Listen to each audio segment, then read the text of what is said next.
বলতে পারো এমন দলের নাম, ঝরাবে রক্ত, ঝরাবে গায়ের ঘাম, ঝুলতে ফাঁসির দড়িতে রবে না ভয়, শহীদ হবে এই এরাদা যার মনেতে রয়।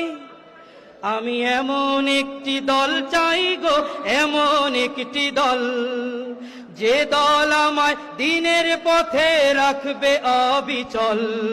আমি এমন একটি দল চাই গো, এমন একটি দল, যে দল আমায় দিনের পথে রাখবে অবিচল।